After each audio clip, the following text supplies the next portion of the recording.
श्री स्वामी समर्थ. श्री स्वामी समर्थ हा षडाक्षरी मंत्र प्रीतीने जपावा अहोरात्र, तेने सर्वार्थ पाविजे. स्वामींनी आपल्या स्वामीचरित्रामध्ये स्पष्टपणे सांगितलं आहे की जो कोणी श्रद्धेने भावेने माझं नाव घेईल त्याचे सर्व काही काम मी करणार आहे. त्यामुळे आपण नुसते नामस्मरण जरी केलं तरी आपल्या सर्व समस्या ह्या दूर होणार आहे. या ताईंसोबत देखील असंच काही घडलेलं आहे. त्यामुळे हा अनुभव अगदी शेवटपर्यंत प्रत्येक स्वामी भक्तांनी बघावा. चला तर मग वेळ न लावता ताईंच्या शब्दात या सुंदर अशा अनुभवाला सुरुवात करूया. तत्पूर्वी तुम्ही जर आपल्या चॅनलवरती नवीन असाल तर सबस्क्राईब करायला विसरू नका, कारण असेच रोज स्वामी आईंचे नवीन नवीन अनुभव या चॅनलवरती येत असतात. ताई म्हणतात, सर्वप्रथम सर्वांना श्री स्वामी समर्थ. या ब्रह्मांडाचे चालक मालक पालक भगवान श्री स्वामी समर्थ महाराज यांच्या चरणी कोटी कोटी प्रणाम. स्वामी भक्तांनो, मी तुम्हाला आजपासून मला आलेले सर्व काही अनुभव सांगणार आहे. मी गेल्या 40 वर्षापासून स्वामींच्या सेवेमध्ये आहे. मी संभाजीनगर येथील रहिवासी आहे. माझे नाव सौ रुपाली जाधव असे आहे. स्वामी भक्तांनो, स्वामी सेवेत मी कशी आली ते तुम्हाला सर्वप्रथम सांगते. स्वामी सेवेत येण्याचं कारण फक्त आणि फक्त दुःख होतं. इतकं दुःख की कुणाच्याही वाटेला माझे एवढं दुःख येऊ नये. स्वामी भक्तांनो, आम्ही चौघी बहिणी, आम्हाला भाऊ नाही. वडील साधे भोळे शेती करतात. असं आमचं छोटंसं कुटुंब होतं. आणि आता 4 मुली असल्यामुळे मला जास्त काही शिकवण्यात आलं नाही. 12वी झाली. ग्रॅज्युएशनला मी ॲडमिशन घेतलं आणि लगेच फर्स्ट इयरलाच माझं लग्न करून देण्यात आलं. लग्न केलं. खूप सुखी संसार छान व्यवस्थित चालू होतं. पण म्हणतात ना की दृष्ट कशी लागते ते कधीही कोणाला सांगता येत नाही. माझ्या सासूबाई मला फार जीव लावायच्या. सासरे खूप बोलायचे, पण सासूबाईंनी मला कधीही दुखवलं नाही. त्या मला खूप जीव लावायच्या. माझ्यासाठी मार देखील त्या सासऱ्यांचा खात असायचा. इथपर्यंत आमचं व्हायचं. पण माझ्या सासूबाई अचानक आजारी पडल्या. इतक्या आजारी पडल्या, त्यांना खूप सारे हॉस्पिटलमध्ये आम्ही घेऊन फिरलो. अक्षरशः मी खूप रडायचे, कारण त्यांनी माझ्या आईसारखं मला जीव लावलेलं होतं. त्यांना घेऊन मी खूप रडायचे, खूप फिरायचो, पण कुठेही त्यांचा विलाज झाला नाही. त्या आजारी पडल्या तर शेवटी काळाने त्यांच्यावरती घातलाच. त्या काळ त्यांना घेऊन गेलाच. माझ्या सासूबाई एक्सपायर झाल्या. सासूबाई एक्सपायर झाल्यानंतर आता सर्व काही घरातली परिस्थिती ही पूर्णपणे चेंज झाली होती. माझे सासरे हे खूप वेगळेच बिहेवियर करत होते आणि आमच्या घरामध्ये त्यांचं फार काही चालत होतं. ते फार कडक स्वभावाचे होते. थोडे दिवसातच सासूबाईला वारून 1 वर्ष झालं असेल तर माझ्या सासऱ्यांनी दुसरं लग्न केलं. ज्या लग्न केलं ती बाई ही खूप डेंजर होती आणि तिला 9वीला एक मुलगा होता. इथपर्यंत तिचा मुलगा होता. पहिला तिचा डायव्हर्स झालेला होता आणि माझ्या सासऱ्याने तिच्यासोबत लग्न केल्यानंतर आमचं पूर्ण आयुष्य हे दुःखमय झालं होतं. माझे मिस्टर हे खूप लाडाचे असल्यामुळे सासूबाईंनी त्यांना फार काही शिकवलं नाही. ते 12वीच त्यांचं शिक्षण झालं. आता ही बाई आल्यानंतर घरामध्ये प्रचंड वादविवाद होऊ लागले. तिने मला घराबाहेर काढून दिलं आणि पण सर्वजण खूप बोलले की तिला तू कशी काढू शकते घराबाहेर, हे तिचंही घर आहे असं म्हटले. पण मग मला आमच्या जे वरती 2 खोल्या होत्या त्या खोल्या आणि खाली ते राहत होते. असं जीवन चालू झालेलं होतं. ती थोडा जरी आवाज काही झालं तर प्रचंड आमच्याशी भांडत असायची. एक बंदिस्त जरी घर असलं तरी एक जेल कशी असती तशी माझी परिस्थिती झालेली होती. मी तिकडे याला माहेरही जाऊ शकत नव्हते, कारण मिस्टर फार जीव लावायचे, पण त्यांना आता शिक्षण नसल्यामुळे नोकरीही मिळत नसायची. आमची स्वतःची कंपनी होती, पण तिथे देखील जाण्याचा आम्हाला परवानगी नव्हती. इतकं कष्टमय दुःख जीवन माझं चालू होतं. एवढं माझ्या आयुष्यामध्ये आहे ते कुणाच्याही वाटेला येऊ नये ही स्वामींच्या चरणी प्रार्थना करते. आपली स्वतःची जी मिरची भाकर असेल ती स्वतःची असावी, पण असं कोणी आपल्यावरची जर वर्चस्व करत असेल ते जीवन फार अवघड असतं. इतकं कठीण होतं. मला असं वाटायचं घरात भांडणं नको, वादविवाद नको, म्हणून मी शांत बसायचे. निमूटपणे सर्व काही सहन करत असायची. आणि माझे सासरे तिच्या इतके आहारी गेले होते, तिला काहीच बोलत नसायचे. इतकी भयानक परिस्थिती घरामध्ये उद्भवली होती. त्या दरम्यान काय झालं की असंच बाहेर बसता आमच्या शेजारी एक ताई नवीन राहण्यासाठी आलेल्या होत्या. ताई नवीन राहण्यासाठी आल्या आणि त्यांनी मला स्वामींच्या सेवेविषयी सांगितलं. जवळच स्वामींचा मठ होता. कधीतरी स्वामींच्या मठात जायची, पण अशी सेवा वगैरे काही करत नसायची आणि त्यांनी म्हटल्या की तू स्वामींची सेवा कर, सर्व काही व्यवस्थित होईल. आणि मला नोकरीची फार गरज होती. मला एक मुलगीही झाली होती आणि मला असं वाटायचं की मला नोकरी मिळाली तर सर्व काही व्यवस्थित होईल असं मला वाटायचं आणि मी स्वामींकडे तेच मागत होते की मला नोकरी द्या म्हणून. पण माझी काही इच्छा पूर्ण झाली नाही. मी त्यासाठी 11 गुरुवार व्रतही चालू केले होते, तरी देखील काही एक अनुभव नाही. खूप सेवा केल्या पण काहीच अनुभव नाही. जी परिस्थिती होती ती परिस्थिती तीच होती. मला एक नणंदही होत्या, त्यांचंही लग्न झालेलं होतं, पण त्यांना देखील घरी येण्याची परवानगी नव्हती. तिच्या जेव्हा माझी नणंद घरी आली, तिच्या तोंडावरती दरवाजा माझ्या त्या सासूबाईंनी बंद केला. तेव्हापासून तिचे मिस्टर आमच्या घरी कधी आले नाही आणि त्याही घरी आल्या नाही आणि आता कोणाशी बोलायचं नाही, घरी कुणाला बोलवायचं नाही असं होतं. महाराजांची सेवा ही मोठ्याने करायची नाही, जे काही करायचं ते मनात करायचं. आवाज थोडा देखील घरामध्ये चालत नव्हता. त्यामुळे खूप म्हणजे खूप वाईट परिस्थिती माझ्यावरती आलेली होती. स्वामींकडे खूप मागणं मागायची पण काही एक उपयोग नाही. पण जेव्हा मी प्रश्न उत्तर करायला गेले, आपण प्रश्न उत्तर करूया असं मनामध्ये वाटलं, म्हणून प्रश्न उत्तर मी करू लागली. प्रश्न उत्तर केलं. त्यांनी सांगितलं तुम्हाला प्रखर पितृदोष आहे. पितृदोषामुळे तुमच्या घरामध्ये सतत भांडणं होत आहे आणि तुमची वास्तू देखील व्यवस्थित नाही. तुम्हाला अगोदर तुमची वास्तू व्यवस्थित करून घ्यावं लागेल असं त्यांनी सांगितलं. आता माझं तर कोण ऐकणार नव्हतं. त्यांनी तोडगेही खूप दिले, सेवाही दिल्या. तोडगे करण्यासाठी जे काही पाहिजे होतं ते घेण्यासाठी देखील माझ्याकडे पैसे नव्हते. इतकी परिस्थिती माझी बिकट होती. पण मी जेवढी काही सेवा होती ती करण्याचा प्रयत्न केला. नवनाथ पारायण केले, रात्रीचे करायचे, पण अक्षरशः हळूहळू मी वाजत असायचे, मोठ्याने आवाज करत नसायचे. त्यानंतर स्वामी भक्तांनो अशी सेवा खूप केली, पण महाराजांनी मला काहीच अनुभव दिला नाही, कुठलाच नाही. थोडाफार असे छोटे छोटे अनुभव यायचे की महाराजांची प्रचिती यायची की भिवू नकोस, मी तुझ्या पाठीशी आहे. हा आवाज आतमधून कुठून तरी ऐकू यायचा.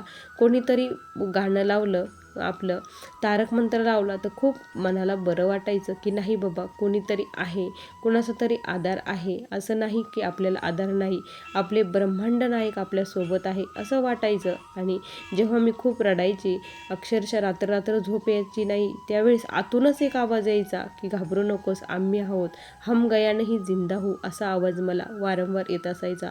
त्या आधाराने मी जगत होती आणि राहत होती. यामध्ये जवळपास 15-20 वर्षाचा काळ पलटून गेला, पण मला त्या बाईमध्ये थोडी देखील सुधारणा झाली नाही. काहीच बदल मला त्यामध्ये दिसला नाही. स्वामी भक्तांनो असं करता करता माझी ही सेवा इतकी वाढत गेली की मला कोण काय बोलतं हे काही कळत नसायचं. म्हणजे ते बोलले तरी मी त्यांना प्रतिउत्तर देत नसायचं. माझ्या मनात सारखं श्री स्वामी समर्थ चालू असायचं. इतकं महाराजांनी मला निष्ठुर बनवलं होतं आणि कोणालाही प्रतिउत्तर मी कधीही दिलं नाही. त्यानंतर मी आता प्रतिउत्तर देत नव्हते, त्यामुळे ती कितीही बोलली, काही केली तरी मला काहीच फरक पडत नव्हता. मी फक्त एकच म्हणायचे, माझे स्वामी आहे, ते बघत आहे. कोणी नाही बघितलं तरी चालेल, पण ते बघत आहे. त्यांच्याकडे प्रत्येकाला समान न्याय आहे. तिथे कुणाचाही पगडा खाली नाही, वर नाही. जो जसे कर्म करेल तसं त्याचं फळ त्याला भोगायचं आहे. मी माझे कर्म चांगले ठेवणार एवढंच माझ्या मनामध्ये असायचं आणि मी तेच करत होते. स्वामींनी मला फार संकेत दिले स्वामी भक्तांनो, इतके संकेत दिले ना की ते संकेत बघितलं तर तुम्ही देखील म्हणताल की यांच्या आयुष्यामध्ये किती भयानक येणार होतं, पण स्वामींनी ते कसं तारलं बघा. मला स्वप्न पडलं की तुझ्या जीवाला थोड्या दिवसामध्ये धोका आहे असं कोणीतरी मला सांगत होतं.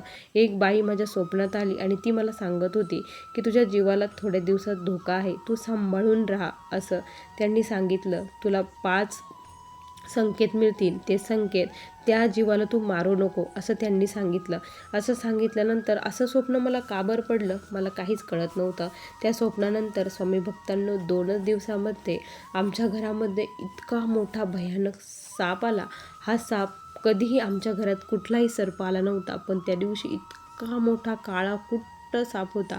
खूप मोठा फणा वर करून तो बसलेला होता, पण मी काही त्याला बघितलं नाही. मी माझ्याच याच्यामध्ये होते, माझ्याच धुंदीमध्ये होते. आणि त्यावेळेस काय झालं की अंधार होता आणि मी बाहेर म्हणजे वॉशरूमसाठी जाणार होते. दरवाजा उघडला, मी पाय टाकणार तेवढ्यात मला असं फुसकारल्यासारखा आवाज आला. हा आवाज कसला? खूप मोठा आवाज झाला. म्हणून मी काय केलं की मोबाईलचा टॉर्च लावला. ज्या क्षणी मोबाईलचा टॉर्च लावला त्या क्षणी मला दिसलं की खूप भयानक साप माझ्यापुढून जात आहे. मी खूप जोरामध्ये श्री स्वामी समर्थ असं मोठ्याने म्हटले. स्वामी आई वाचवा असं म्हणताच तो साप सळसळ निघून जाऊ लागला. मिस्टर उठले, काय झालं? सर्वजण उठले तर म्हणे खूप मोठा साप होता. तर तो साप बरोबर दरवाजाला खिडकी जी होती त्याची खिडकी जी उघडी होती त्या खिडकीतून तो दरवाजाच्या दिशेने खिडकीतून बाहेर गेला. सर्वांनी बाहेर जाताना बघितलं, त्यामुळे घरात राहिला नाही याची भीती कोणाला वाटली नाही. तो निघून गेला. त्यावेळेस मला त्या स्वप्नाचा अर्थ आता कळायला लागला. महाराजांनी सांगितलं होतं की तुझ्या जीवाला धोका आहे. त्या बाईच्या रूपात स्वामीच होते. तेव्हा मला कळालं, स्वामींनी सांगितलं की तुला 5 संकेत मिळतील, पण त्या जीवाला तू मारू नकोस असं सांगितलं होतं. पहिला जीव आला होता, त्याला मी मारलं नाही, स्वामींच्या आदेशाचं पालन केलं. आता दुसऱ्यांदी काय घडणार आहे त्यानंतर मला सतत भीती वाटायची की माझ्यासोबत काय घडणार आहे. स्वामींनी ते सांगितलं आहे, पण स्वामी पाठीशी आहे तर काहीच होणार नाही असं मला वाटत असायचं. असंच काय झालं स्वामी भक्तांनो, मी आणि माझे मिस्टर एक दिवस असेच रविवार होता, सुट्टी होती, त्यामुळे आम्ही फिरण्यासाठी बाहेर गेल्यानंतर तिथे खूप म्हणजे असं मिस्टर काय म्हटले की मी थोड्या वेळ आपण थांबू वॉशरूमला, त्यांना जायचं होतं. वॉशरूमला जायचं म्हणून ते थांबले आणि दुपारची वेळ होती, उन्हाळ्याचे दिवस होते. दुपारची वेळ होती, रस्त्यावर कोणीच नव्हतं आणि रस्त्यावर तिथे भुंग्यांचा कसा आवाज येतो कोणीच नसल्यानंतर आणि त्या भुंग्यांचा आवाज येत होता. ती जागा मला खूप विचित्र वाटत होती. असं कोणीतरी तिथं असल्यासारखा मला भास होत होता. इथे कोणीतरी आहे असं वाटायचं.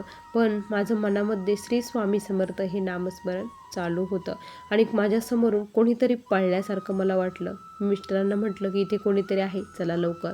आणि तिथे खूप मोठा ऊस होता. त्या ऊसामध्ये ते गेल्यासारखं मला वाटलं आणि स्वामी भक्तांनो, जवळच जेव्हा मी निरखून बघितलं तर माझ्या पायाखालची जमीन सरकली. पुढे जर बघितलं तर खूप मोठा वाघ तिथे होता. तो वाघ माझ्याकडे बघत होता, जणू काय माझ्यावरती तो धाव घेणार होता असं वाटत होतं. माझ्या तोंडातून शब्द फुटत नव्हते. माझी मुलगी माझ्यासोबत होती. मिस्टर आले आणि त्यांना असं काहीच वाटत नव्हतं. माझ्या अंगाला पूर्ण घाम आलेला होता. मिस्टर म्हटले काय झालं? त्यांना बोट करून दाखवलं.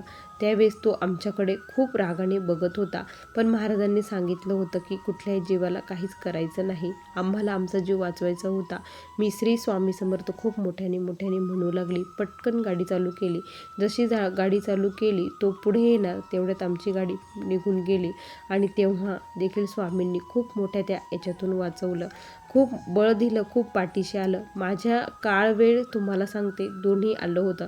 महाराजांना पुढे काय होणार होतं ते सर्व काही माहीत होतं. कदाचित त्यासाठी माझी जी काही सेवा चालू होती त्याचं फळ स्वामींनी मला त्यावेळेस दिलं नाही. जे मी त्यांच्याकडे मागत होते ते मला त्यांनी त्यावेळेस काहीच दिलं नाही, पण त्या सेवेचं फळ मात्र स्वामी मला आत्ता देत होते, माझा जीव वाचून. कारण मलाच जर काही झालं असतं तर माझ्या लेकराला कोणीच नव्हतं. काय झालं असतं काहीच सांगता येत नव्हतं. त्यानंतर स्वामी भक्तांनो असे 2-4 दिवस गेले. त्यानंतर मला त्याच्यानंतर कधीच झोप आलीच नाही. रात्रभर मी जागी असायची. पुढे काय घडणार आहे असं मला वाटायचं. आता काय होणार आहे काय नाही काही सांगू शकत नव्हतं. त्या दिवशी काय झालं स्वामी भक्तांनो, गुरुवार होता आणि गुरुवारी मी महाराजांचा स्टेटस ठेवत असते. त्यामुळे मी माझ्या बहिणीला म्हणजे तिच्याकडून स्टेटस घेत असते आणि मग त्या दिवशी मला काय वाटलं की मी झोपलेली होते आणि फुल झोपत होते, 12-1ची वेळ असेल. पण माझ्या अचानक डोक्यात आलं की आज मी स्टेटससाठी तिच्याकडून तिला सांगितलंच नाही की व्हिडिओ पाठव म्हणून आणि तिनं पाठवलं का नाही काय माहिती. असं वाटलं मोबाईल कुठे आहे म्हणून मी उठली. मी फक्त उठली, जस्ट उठली, 1 सेकंद झाला असेल उठली, तिथून बाजूला गेली आणि तुम्हाला सांगते आमचा जो फॅन चालू होता तो फॅन माझ्या जिथे मी झोपलेली होती तिथेच तो पडला माझे मिस्टर लांब होते, त्यांना काहीच झालं नाही, पण जिथे मी झोपलेली होती तिथे तो माझ्या अंगावरतीच पडणार होता. पण बघा स्वामींनी कसं मला तिथून लांब केलं. माझ्या मनात आलं की स्टेटस ठेवण्यासाठी तिने पाठवलं का नाही, मोबाईल कुठे आहे तो बघावा, मोबाईल शोधावा, म्हणून मी तिथून उठली तर असं पुढे घडलं. ज्यावेळेस फॅन खाली पडला त्यावेळेस काळजाचा ठोका चुकला. श्री स्वामी समर्थ पुन्हा एकदा मोठ्याने आवाज झाला. पुन्हा एकदा महाराजांना हाक मारली. महाराज तुम्ही वाचवलं असं मनामध्ये आलं. स्वामी महाराज तुम्ही आहात पाठीशी म्हणून आज मी सुखरूप आहे. पुन्हा एकदा मनातून असे स्वामींचे खूप धन्यवाद मानले. त्यानंतर स्वामी भक्तांनो, आयुष्यामध्ये असे खूप काही प्रसंग, खूप काही संकट आले, पण त्या प्रत्येक संकटाला महाराजांनी सामोरं जाण्याची ताकद मला आत्तापर्यंत दिली. त्यानंतर स्वामी भक्तांनो काय झालं की एकदा माझी मुलगी प्रचंड आजारी पडली. इतकी आजारी पडली की बस तिला काढण्या उठल्या आणि तिच्या काढण्या एकदम मोठ्या मोठ्या झाल्या. खूप प्रचंड भयानक तिला ताप होता. इतका ताप की तिला खाता पिता काहीच येत नव्हतं. तोंडातून डोक्यातून सर्वत्र सगळीकडून काढण्या तिच्या निघलेल्या होत्या. आता ह्या कांजण्या निघाल्यानंतर खूप त्रास होतो, तिला खूप त्रास व्हायचा. आम्ही हॉस्पिटलला घेऊन गेलो. डॉक्टर म्हटले की याच्यावरती काहीच इलाज नाही. त्यांनी लोशन वगैरे दिलं, पण तिला खूप आग व्हायची. ती रात्रभर मला अशी चोळ म्हणायची. माझं ती अंग आहे ते चोळ खाजव असं म्हणायची. तिच्या डोळ्याला डोळा नव्हता. मला खूप वाईट वाटायचं. महाराजांना म्हटलं की स्वामी एवढं एक करा ना, की तिचं जे दुःख आहे ते मला द्या आणि तिला सुखी ठेवा, तिचं बरं करा असं मी स्वामींना म्हटले. आणि स्वामी भक्तांनो, दुसऱ्या दिवशी काय झालं की माझा म्हणजे चहा मी गाळत होते. चहा गाळता गाळता तो चहा माझ्या हातावरती सांडला. चहा जसा माझ्या हातावरती सांडला तर खूप मोठा फोड माझ्या हातावरती आला. ज्यावेळेस हातावरती फोड आला त्यावेळेस प्रचंड वेदना मला होऊ लागल्या, खूप आघाताची होऊ लागली. पण त्या दिवशी माझ्या मुलीने मला थोडा देखील त्रास दिला नाही. खूप शांत झोपली. जणू काय तिला काहीच त्रास होत नाही. ती म्हणे आई मला आज काहीच त्रास होत नाही. आणि माझ्या हाताची पण प्रचंड आग होत होती, खूप म्हणजे खूप. आणि त्यावेळेस कळालं की महाराजांना जे मागितलं होतं की तिचा त्रास मला द्या, स्वामींनी तो त्रास मला दिला. त्यावेळेस खूप बरं वाटलं की खरंच महाराजांना मी जर प्रार्थना केली तर स्वामी आई माझी प्रार्थना ऐकतात असं वाटलं. आणि खूप स्वामींना धन्यवाद दिले. आणि त्यानंतर स्वामी भक्तांनो, तो जो फोड आला होता तो फोड आपोआप जिरून गेला. 2 दिवसामध्ये मला देखील बरं वाटलं आणि तिला देखील बरं वाटलं. त्यामध्ये मी स्वामींची उदी वगैरे तिला लावत होती. माझ्या हातालाही उदी लावली आणि स्वामींनी पूर्णपणे ते आमचं ते बरं करून घेतलं. एक दिवस असंच काय झालं की महाराजांची मी आरती वगैरे करत होते. आरती वगैरे झाली आणि जो दिवा असतो जी निरंजनी लावलेली होती तो दिवा तिथे ठेवला. दिवा ठेवल्यानंतर अचानक गुरुवार होता आणि तो महाराजांचा फोटो म्हणजे वारं नाही काहीच नाही, अचानक तो फोटो खाली असा जोरात पडला आणि तो दिव्यावरती पडला. जसा फोटो दिव्यावरती पडला तर त्याचे पुढचं जे होतं, कारण त्याला वरती कास नव्हती, ते कास नसल्यामुळे त्याचं वरचं आवरण हा जळाला. आता महाराजांचा फोटो मला तो खूप आवडायचा. आता हा फोटो मला खूप आवडतो आणि असं भंगलेलं असं ठेवू नये असं म्हणतात. आता याचं विसर्जन करावं, पण मी स्वामींना म्हणायची की स्वामी मला तुम्ही फार आवडता, मी याचं विसर्जन नाही करू शकत, मी काय करू आता, मला तुम्ही मार्ग दाखवा आणि असं का बरंच घडलं हे मला दाखवा. त्याच रात्री स्वामी भक्तांनो काय झालं की आमच्या घरी मी हीटर जे आहे ते रात्री म्हणजे पहाटे 4 वाजता चालू करून देत असती. पण त्या दिवशी काय झालं की मला लक्षातच नाही की हीटरचं बटन चालूच आहे. ते हीटरचं बटन रात्रभर चालू राहिलं. त्यामुळे जी पाणी होतं ते पूर्णपणे जळून गेलं. पाणी जळून गेलं, हीटर पूर्ण लालबुंद झालं आणि जी बकेट होती तीही जळाली. आणि त्याच्या शेजारी माझी गॅसची टाकी होती.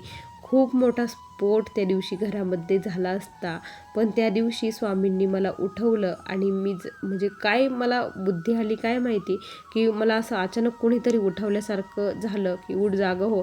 जागा झालं आणि घरामध्ये एवढं गरम का बरं होतं आहे म्हणून मी किचनचा बल्ब चालू केला तर बघितलं तर बकेट पूर्ण जळून अशी हे झाली होती आणि थोड्याच वेळात जणू काही ते स्फोट होणार अशी परिस्थिती निर्माण झालेली होती. मी पटकन बटन बंद केलं आणि पुन्हा एकदा स्वामींचे आभार मानले की तुम्ही वाचवलं. त्यावेळेस कळालं मला की स्वामींचा फोटो का बरं जळाला, कारण जे काही संकट येणार होतं ते स्वामींनी त्यांच्यावरती घेतलं होतं. त्यामुळे घरात असं काहीच होऊ शकत नाही.